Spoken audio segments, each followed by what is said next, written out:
Hello everyone, welcome to the channel. Today we are going to explore inside cyber forensics, tools and techniques.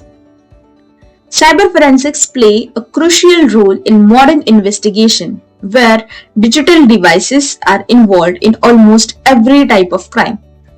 In this session, we will understand what cyber forensic is, how digital investigations are conducted, and the core concepts and tools used by forensic professionals. Now, let's begin by understanding what cyber forensic actually is and why it is so important today. Cyber forensics exists at the intersection of technology, law enforcement, and legal proceedings. As our world becomes increasingly digital, almost every activity, whether personal or professional, leaves behind digital traces. That's called digital footprint. So, because of this, cyber forensics has become essential for investigating the cybercrimes, data breaches, insider threats, and security incidents. This field is not limited to technical skills alone. A cyber forensic investigator must also have strong understanding of legal procedures, evidence handling, protocols, and structured investigative methodologies. So, simply finding the data is not enough. The evidence must be collected and analyzed in a way which prevents or preserves its integrity and ensures that it is legally admissible in the court. So, let's move to what is cyber forensics. Cyber forensics is also known as digital forensics. It is the scientific discipline which uses methodical approach to handle digital evidence. It focuses on identifying, preserving, analyzing, and presenting digital evidence in a legally admissible manner. It's not just about finding the data, but also ensuring that the data is collected, examined, and presented in a manner which is legally acceptable in the court. Every step in cyber forensic must be properly documented and verifiable so that the evidence can withstand legal and technical scrutiny. Evidence collection refers to gathering digital data in controlled and systematic manner. Digital artifacts can originate from multiple sources like computers, mobile devices, servers, cloud platforms, or network logs. During the process, investigators must strictly maintain chain of custody. Chain of custody records who accessed the evidence, where it was accessed, and for what purpose. This ensures that the evidence has not been tampered with and can be trusted during the legal proceedings. Today, every crime leaves behind some form of digital footprint. Cyber forensic investigators helps to solve not only the cyber crimes like hacking, fraud, or data breach, but also traditional cyber crimes where digital components like the mobile phones, computers, or digital communication play a key role. Digital evidence often becomes a critical component in reconstructing the events and supporting investigative findings. Cyber forensic investigators act as a bridge between technical data and the legal system. Their responsibility is to translate the complex technical findings into clear and understandable evidence that the judges, lawyers, and legal professionals can rely on. So next we will see the investigation process. Every cyber forensic investigation follows a structured and standardized process to ensure evidence integrity and legal admissibility. So, the cyber forensic investigation workflow. first stage is identification. It involves locating the devices or systems that may contain relevant digital evidence. It includes computers, mobile phones, USB devices, servers, cloud storage, or network infrastructure. Next stage is preservation. Preservation ensures evidence remain in its original state from the moment it is identified. This involves isolating the system, disconnecting them from the networks, and documenting physical and logical condition of the devices before analysis begins. So the goal of preservation is to prevent any alteration, damage, or loss of data. After preservation comes collection. During the collection, investigators acquire data using specialized forensic tools. Exact copies of the original data are created and cryptographic hash values are calculated. These hash values prove that the data collected is identical to the original and has not been altered during the acquisition or preservation phase. The next phase is examination and analysis. This is where tools are used to analyze the files, logs, timelines, and user activity. Investigators reconstruct what happened, when it happened, and how it happened by correlating multiple digital artifacts. And once analysis is completed, the findings are documented during the reporting phase. Reporting converts technical finding into structured forensic report suitable for legal proceedings. The report must be accurate, clear, and understandable to the non-technical audiences.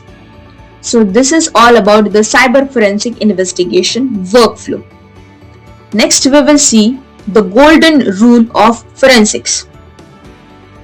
One of the most fundamental principles in digital forensics is that original evidence must never be altered. Even a small unintentional change can compromise the integrity of evidence and render it inadmissible in court. So to enforce this principle, investigators rely on write blockers.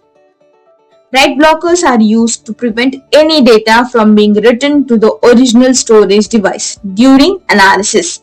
So they ensure that investigator can access the data in a read-only manner, guaranteeing that the original evidence remains unchanged.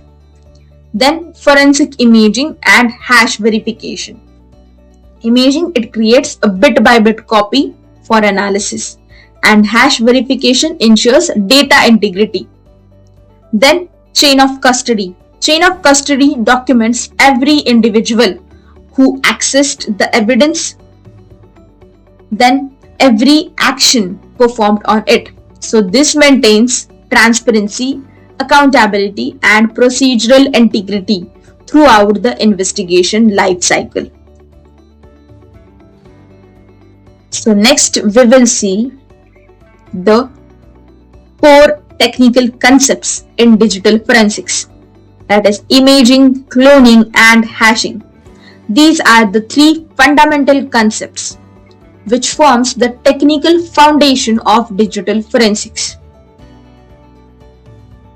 So mastering these concepts is very essential for any forensic investigator, as these represent the core tools which are used to preserve and verify the evidence. So first we will see forensic imaging. Forensic imaging creates a sector by sector, bit by bit exact replica of digital storage media. Unlike normal file copying, forensic imaging captures deleted files, unallocated space, slack space, and metadata. So this ensures that no evidence is overlooked. Next important concept is drive cloning. Drive cloning duplicates entire drives or partitions, allowing the investigators to create multiple identical copies. So this enables parallel analysis, peer review, and backup without risking damage to the original evidence. Next core concept is hashing. Hashing serves as digital fingerprint of data. It generates a unique fixed length hash value for a given data set. Even a single bit change in the data results in completely different hash value, making hashing an essential mechanism for integrity verification. So, a hash algorithm processes input data through a complex mathematical operations to produce a unique alphanumeric value. The same input produces same hash, but it is not possible or it is not feasible to reverse the process for two different inputs to produce same hash. So two different inputs gives different hash values. So it is necessary to calculate the hash value before creating a forensic image, and after imaging also we can calculate the hash value. If both hash matches, then the copy is proven to be identical to the original one. So common hashing algorithms used in digital forensics include Message Digest 5 MD5, then Secure Hash Algorithm 1 and Secure Hash Algorithm 256. While Message Digest 5 and Secure Hash Algorithm 1 are the older algorithms, and the third one, Secure Hash Algorithm 256, is currently preferred standard in forensic investigation due to its higher cryptographic security. So next we will see key tools in cyber forensics. Digital forensic investigation rely on specialized tools designed to handle evidence safely and efficiently. So among the array of available tools, two most commonly used tools are FTK Imager for forensic image acquisition and Autopsy for image analysis. FTK Imager. FTK stands for Forensic Toolkit. It is developed by Access Data.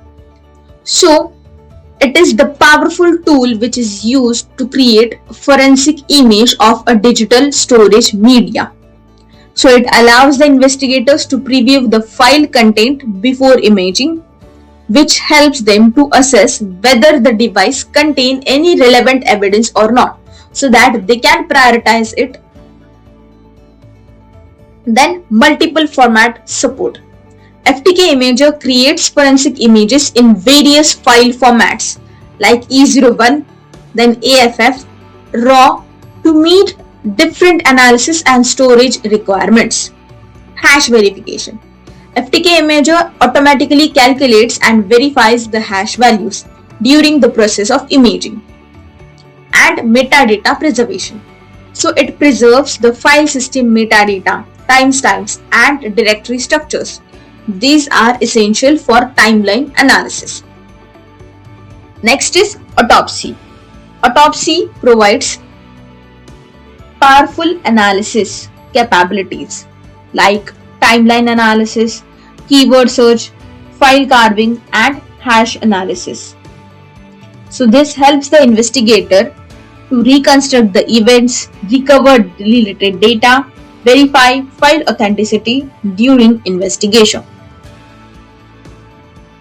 So to conclude, forensics is a structured and scientific discipline that ensures digital evidence in accurate, trustworthy and legally admissible way. Understanding these foundation principles is essential before moving into practical forensic analysis using tools and real case data. So now let's move into reviewing the case using Autopsy. To establish a baseline for this investigation, we are analyzing a forensic disk image provided by NIST, which is commonly used for forensic investigation, testing and training purpose. So the image under this investigation is 2020 Jimmy Wilson.E01.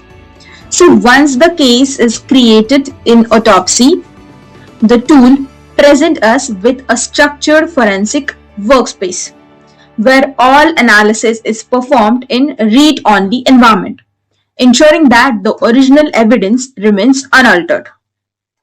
So by using this new case option, I have opened this case and run all the ingest modules which are required for analysis purpose.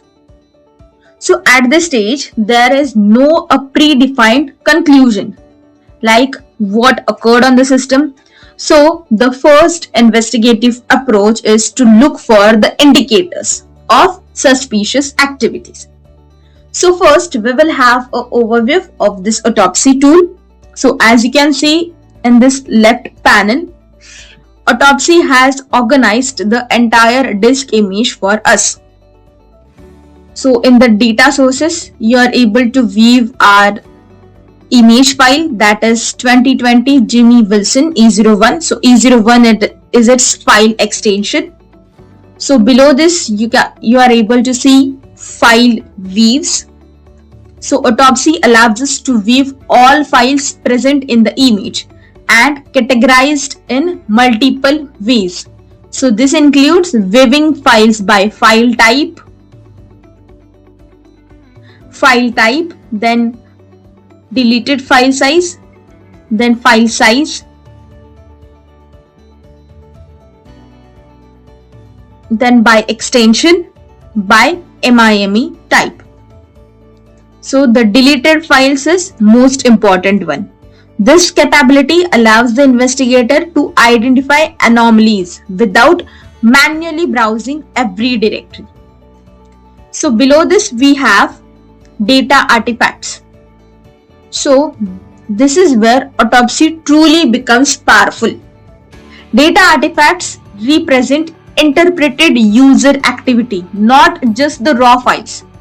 So autopsy has extracted and categorized the artifacts like communication accounts, email messages, installed programs, operating system info, recent docs, recycle bin, then run program, shell bags, USB device attached, then web bookmarks, cookies, history and web search.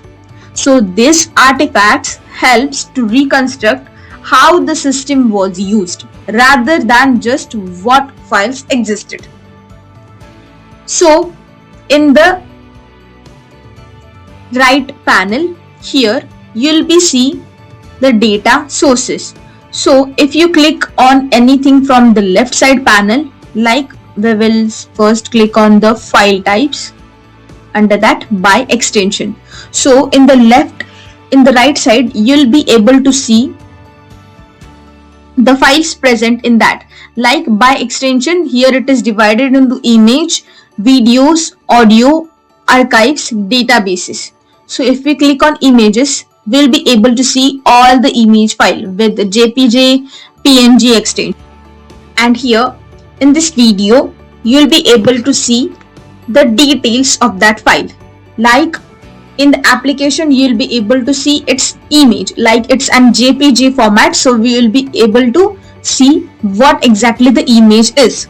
Then here it is the hex data, then the text, file metadata, the name of the file, type of the file, when it was created and when it was accessed, or whether it is being modified or not. So all these details are mentioned here. So you will be able to view the contents of the file in this column here. To begin the investigation, our first focus is on suspicious items. So as we have seen, communication appears to be involved. So our next step is to examine email artifacts. So under the data artifacts, we will open the emails. So I have opened the email messages. So autopsy has identified 27 email messages within this forensic image. So we will review this.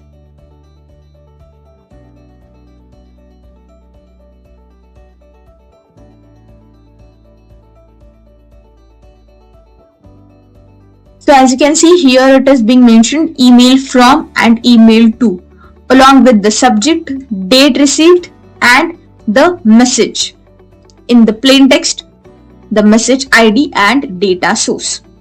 So you can see the most emails are received from Joe's bad guy. And also this Jimmy Wilson has sent messages to the same Joe's bad guy. So if we see the subjects, here it is mentioned new price list.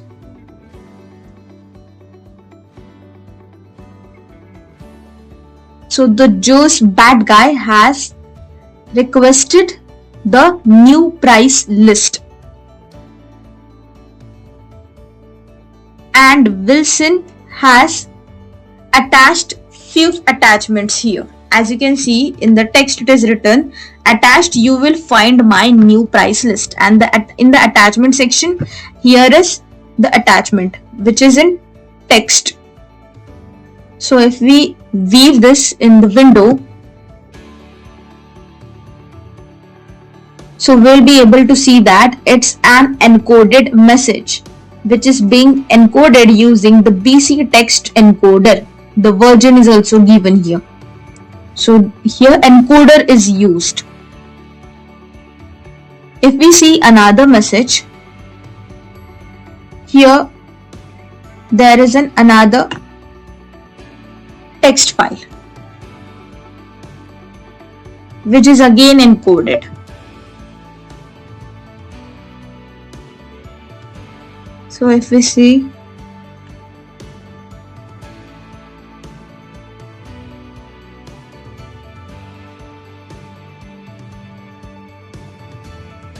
so all the attachments are encoded in this. So this appears to be unusual and unrelated, while the unknown file is identified as encrypted. So this raises suspicions that encryption is used to conceal the information. So we will see the encrypted file here. So as you can see in the analysis result, it is given encryption suspected, and in that 5 files are mentioned. So if you view here analysis result, it is given likely notable encryption suspected. So we have to review these files. So it becomes evident that a third-party encryption application was likely used. So to see which application was used, we can open these files. Like here you can see TrueCrypt format.exe and user guide is also present. So upon reviewing this, we can say that this indicates that a third-party application was used.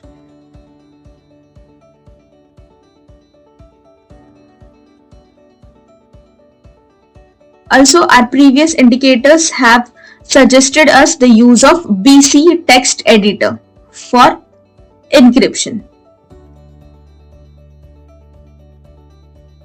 So this shows the presence of encryption, and it increases our suspicion as it suggests an intentional attempt to hide the content. So now we will go through the deleted files to see the new file or the new price list attachment which was being sent in the email regularly. So we will go through the deleted files in the file system and search for the new price list file.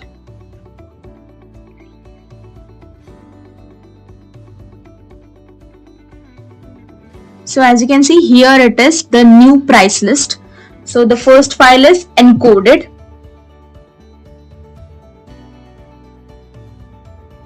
So this is the encoded one. Here the BC text encoder is used, and this is the text file. So when this file is opened, you can see it contains a price list detailing items like credit cards, driver license, then ID, identification cards, green cards, and insurance certificates. Its price is also being mentioned here.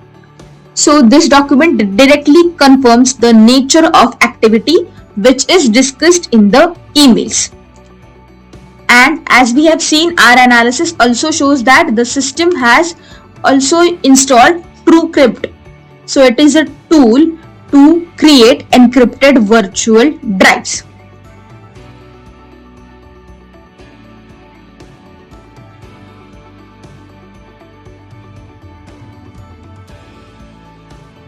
So to confirm this, we can go through the web history or web search, like what he had searched.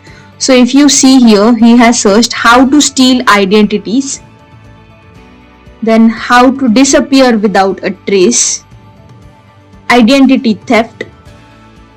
If you go through the web history, you'll come to know what he has searched on the search engine.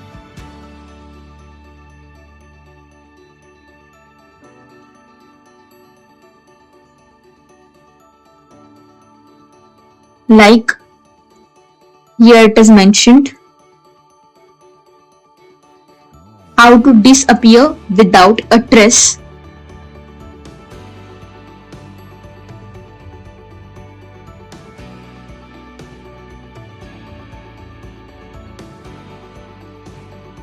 if we go through the bookmarks, so we are able to see what sites he had bookmarked, like the card printers and how to hide money. So to strengthen this investigation further, we will go through the recycle bin.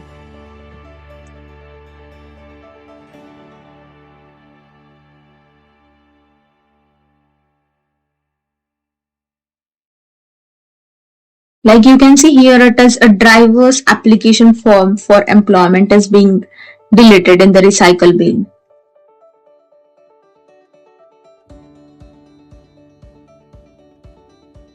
Then this is the heavy vehicle use tax written. Again, this shows us few images of credit card schemos. So as you can see, these are the credit card schemos.